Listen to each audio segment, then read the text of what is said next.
A select group of central banks are lobbying for the same legislation to be passed worldwide. Once the so-called green economy laws are in place, only global megacorporations and their subsidiaries will be allowed to do business.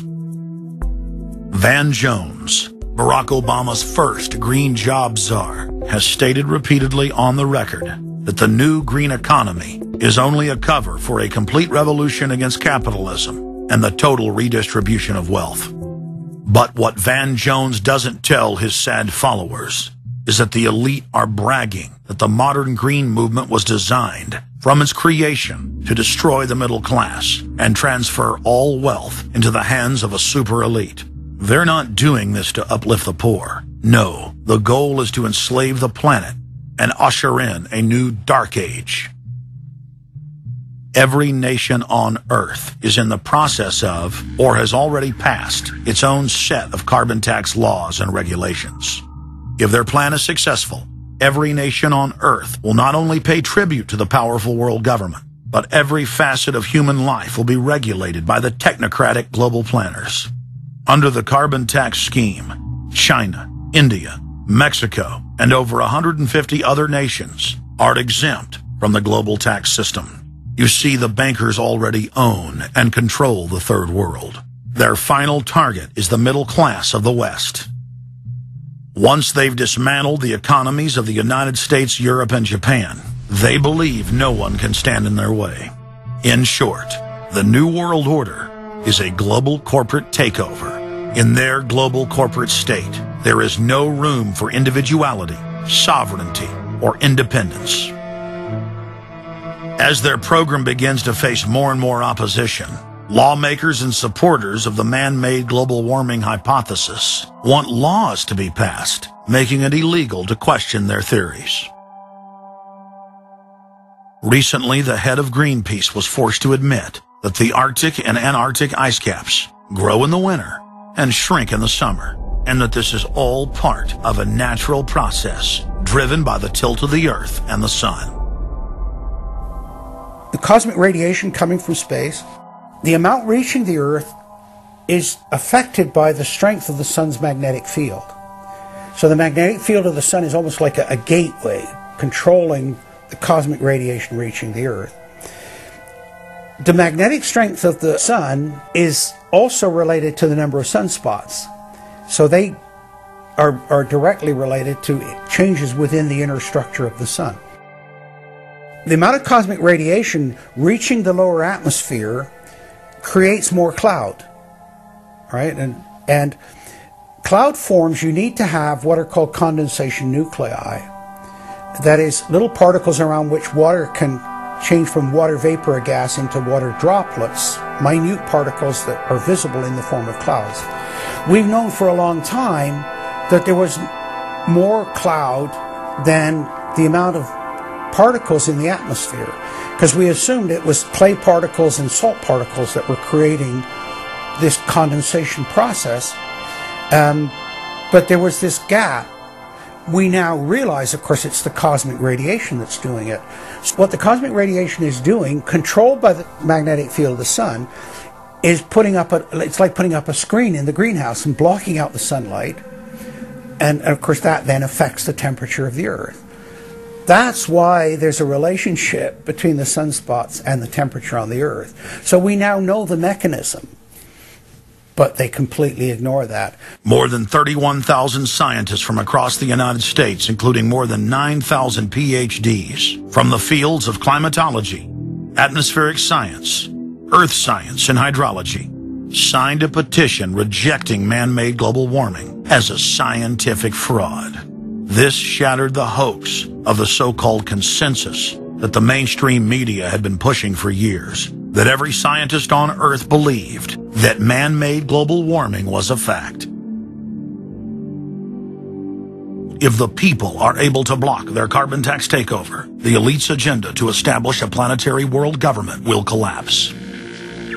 To force their unpopular agenda upon the planet, the controllers are racing to complete the construction of their police state control grid. borrowing from tactics used in the past by communist, fascist, and other totalitarian regimes. Every form of classical textbook tyranny is now being implemented in the West. In the United States, the central government is federalizing local police. State and local officers are in a great position to collect important information on terrorists and their allies, and the Terrorist Screening Center stands ready to help you. This video, produced by Homeland Security, is required viewing for all departments in the U.S. And with the teamwork of local, state, and federal law enforcement, we have an excellent opportunity to see the picture and solve the puzzle before these terrorists can strike again. State, county, and city police now take their marching orders directly from DHS and FEMA. The videos and training manuals turn peace officers, once guardians of the Republic, into secret police. See way down there? There's a woman taking photos of the dam. Someone called 911 and reported a suspicious person. As you guessed, she's going to be a Category 3 hit. And since it's very important that we don't let her know that we know, both the dispatcher and the officer need to make sure she doesn't hear the radio traffic. Stand by. If I could ask you to wait right here, please. Sure. Everyday items and activities are listed as proof that you are sympathizing with shadowy boogeymen of terror. Of course, he's going to keep his eyes open for anything interesting or unusual in the car. That would include cameras, binoculars, video equipment, GPS, maybe things like sleeping bags that suggest they're living out of the car. From their inception, Homeland Security and Northcom were set up to dominate the people and the states, not to fight the CIA-created Al-Qaeda. Patriotic members of the military and law enforcement, at great risk to their lives and careers, have sent this filmmaker federally and internationally produced law enforcement manuals, textbooks, documents, and videos. The MIAC report, distributed to Missouri law enforcement, lists gun owners, libertarians, constitutionalists as potential terrorists. The federally written document went on to list Ron Paul, Bob Barr, and American flag bumper stickers as dangerous paraphernalia linked to white supremacists. Even before 9/11, FEMA was quietly indoctrinating local police to have a hatred of the Founding Fathers and everything our constitutional republic stands for. Who was the first terrorist organization in the United States? Who? Founding Fathers. Founding Fathers. You mean Thomas Jefferson? Oh, yeah. You mean George Washington? Oh, yeah. Paul Revere? Yeah. These guys right here, let me ask you something. Did they try to scare people? Oh, yeah. They tried to intimidate the British. Did they use acts of violence? Your founding fathers, my founding fathers, were involved in acts of terrorism against British officials because they systematically had British officials assassinated. In the old Soviet Union, Nazi Germany, and Maoist China, the police's main job was not fighting crime. In totalitarian forms of government, the police are political enforcers, or commissars as they were known in Russia. It's their job to spy on the public and to intimidate the exercise of free speech. Once a climate of fear has been achieved, the public begins to self-censor, to shut down. Once the people have been intimidated to withdraw from the field of intellectual battle, the tyrants have a free hand to expand their oppression and looting of the helpless serfs. The average man and woman is in a trance. They get home from work, they don't even talk to their children. They turn the television on, and they let those corporate messages set the agenda in their lives. If we want a revolution against these social engineers and the scientific dictatorship, we have to start getting back to basics. Having barbecues, knowing our neighbors, loving our husbands and wives, spending time with our children, and getting back to real human culture. This false corporate culture has been superimposed over our daily lives. The public is literally under a trance. We have to somehow reach out to them and break them out of this trance.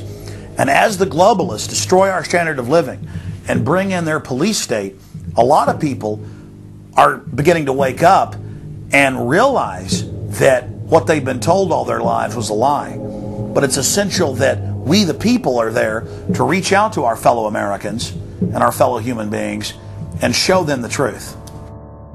But the scientific dictatorship needs more than just a secret police network to carry out their plan.